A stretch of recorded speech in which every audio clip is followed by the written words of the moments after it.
뭐 각오랄 게 없고요. 이곳 서울고검 청사에 저희 인사청문을 위한 준비단 사무실을 이곳에 마련하기로 했습니다. 앞으로 그 윤석열 검찰총장과 관계를 좀 어떻게 설정하실 건지. 인사청문을 준비하고 청문회장에서 말씀드리도록 하겠습니다. 법무부 장관으로서 정치적 중립성을 기대하기 어렵다 이런 비판이 나오는 것 같은데 그 부분에 대해서는 어떻게? 그 질문도 잘 준비해서 청문회장에서 말씀드리도록 하겠습니다. 네, 여러분 잘 부탁드리겠습니다. 인사 한번 드리겠습니다. 청문회 준비단을 이례적으로 서울 고검청사에 사무실을 마련했다는 것. 대검 바로 맞은편에 위치한 서울 고검에 인사청문회 준비단 사무실을 마련했습니다. 그러면은 윤 총장 집무실 바로 맞은편이 되겠군요. 여의도에는 민심이 있고 서초동에는 법심이 있다. 민심에 부응하되 법심도 경청해야 한다라는 차원에서 검찰청에 사무실을 마련했다라고 밝히고 있는데요. 자, 김용주 의원님, 네. 통상 법무부 장관의 청문회 준비 사무실은 이렇게 서울 고검에 위치했던 적이 잘 없었던 것 같은데 네. 자, 법심을 듣기 위해서 고검에, 그러니까 윤 총장이 있는 대검 바로 건너편에 신임 법무부 장관 청문회 준비 사무실을 연 거예요. 어떻게 보십니까? 나름대로 저것 또한 어떤 정치적인 액션이다 그렇게 봐야 되겠죠. 여러 가지 이제 일상적인 측면보다는 오히려 어수선한 법조계의 모습들을 좀 다독거리겠다는 의지.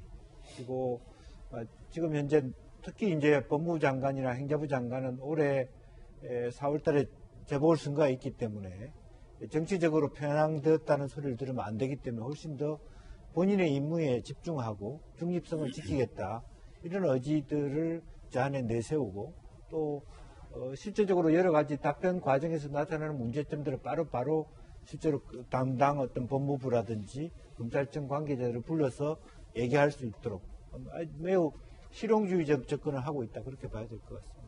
그런가 하면 청문회를 준비하고 있는 박범계 장관 후보자에게 의혹들이 제기됐습니다. 하나씩 살펴보시죠.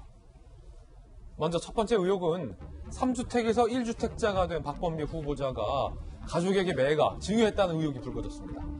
대전 서구 아파트, 대구 주택상가, 경남 밀양의 건물 3주택자 논란에 지난해 8월 두 채를 처분 후에 대전 아파트만 남기고 1주택자가 됐습니다. 그런데 그 과정에서 오늘 매일경제가 등기부 등본을 띄워봤더니 대전 서구 아파트, 대구 주택상가, 경남 밀양 건물 이 세 채 중에서 기존 박범계 후보자의 부인 주모 씨가 소유하고 있었던 대구 주택상가가 지난해 8월 1일 오빠로 추정되는 A씨에게 시세의 절반 가격, 매우 싼 가격에 매각이 됐다.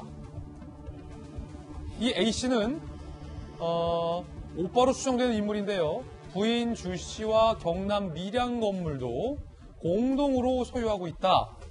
매일경제는 이렇게 의혹을 제기하고 있습니다. 결국 매각이 아니라 가족에게 싼 가격으로 급하게 명의를 바꿔놓은 것 아니냐라는 의혹을 매일경제는 제기하고 있고요. 경남 밀양 건물은 지난해 8월 25일 조카 추정되는 같은 성씨의 B씨 24살, C씨 18살에게 증여를 했다. 빌딩 중개 전문 관계자. 아무래도 자녀한테 증여하면 재산 가액이 늘어나서 조카한테 넘긴 것으로 보인다. 이에 대해서 박범계 후보자 측의 해명은 공동재산이라 형제끼리 명의 바꾸는 절차를 거쳤을 것이다. 문제될 사안이 아니다. 라고 해명을 했습니다. 김광선 변호사님, 이 의혹에 대해서 어떻게 보십니까? 저는 저 정도만 가지고 박범계 의원이 후보자, 지명자가 뭘 잘못했다, 잘했다 이렇게 말할 수는 없을 것 같아요. 예. 근데 단지 앞으로 좀 약간 문제될 점은 지금 상가 건물을 넘기는 데 있어서 어떤 시세가 한 14억 되는데 한 7억 정도에 매각을 했다는 거 아니에요. 그러면 사실 그 금액 차이가 지금 현행 그 국세법에 의하면 국세 그 시스템에 의하면 3% 차이가 있다랄지, 한 3억 차이가 있다랄지, 아니면 그 시가와 상당 차이가 있으면 그건 그 반드시 증여세와 관련해서 부당하게 신고했다고 그래서 추가 징수가 되는 경우가 있어요. 예. 그래서 그 부분에 있어서는 좀 문제가 될 여지가 있다. 물론 시세 자체가 일반적으로 주택 상가가 딱 정해지는 건 아니에요. 근데 그렇기 때문에 실질적으로 뭐 평당 가격이 얼마냐 이런 부분이 굉장히 중요할 수 있다고 보고, 그리고 본인 자체가 일단 다주택자이기 때문에 지난해 8월에 또 이걸 매도를 했거든요. 그럼 지금 법무부 장관 지명되기 직전에 이걸 매도를 했다랄지 그런다고 한다면 또 이것도 꼼수가 아니냐 이제 그런 비판을 받을 수 있겠는데 그 부분은 아닌 것 같아요. 그래서 일단 제가 볼 때는 아마 청문회에서 재산과 관련된 부분은 크게 이슈가 되지 않을 것이다. 오히려 그 부분보다는 또 다른 부분들, 이전에 본인과 관련된 그런 행동들, 그리고 본인이 관여했던 사건들, 이런 것들을 집중적으로 청문회에서 야당이 좀 공격하지 않을까 싶습니다. 예.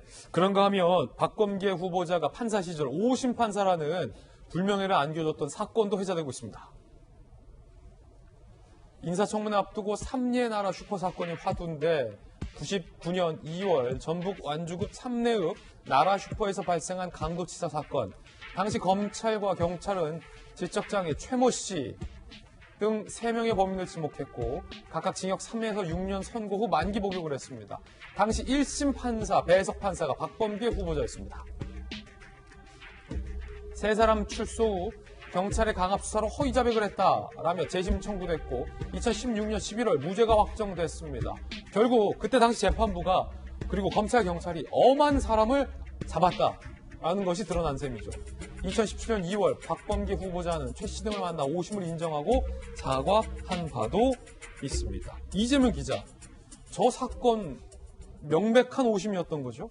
그렇죠. 굉장히 유명한 사건이죠. 그리고 사실 재심을 통해서 이제 바로 잡아졌고 그것이 사실 영화화되기도 할 정도로 굉장히 많은 국민에게 충격을 줬던 그런 사건이기도 한데, 그리고 뭐 박범계 의원이 이제 배석 판사였죠. 사실 이제 주심 판사였다기보다는 배석 판사였고, 그러다 보니까 그냥 박준영, 그러니까 재심을 했던 변호사도 사실 이제 배석 판사로서 그 사건을 꼼꼼히 들여다보거나 이러지 못했을 것이다. 그리고 실제 2017년도에 지금 뭐 사진 보시는 것처럼 당시에 이제 그 사건 관련된 자들에게 직접 와서 사과를 하기도 했고, 이래서 사실 이 문제를 정치적으로 해석하기 원치 않는다, 이런 게 이제 재심 변호사의 얘기인데, 그런 점에서 저게 글쎄요 뭐 청문회 쟁점이 되고 막 그럴 것까지는 아닌데, 어쨌든 본인이 잘못된 판단에 대해서 저렇게 즉각 사과한 건 참 좋은 모습인 것 같고, 저 자체는 사실 뭐 이렇게 큰 쟁점이 될 것 같지는 않은, 저는 개인적으로 생각합니다. 예.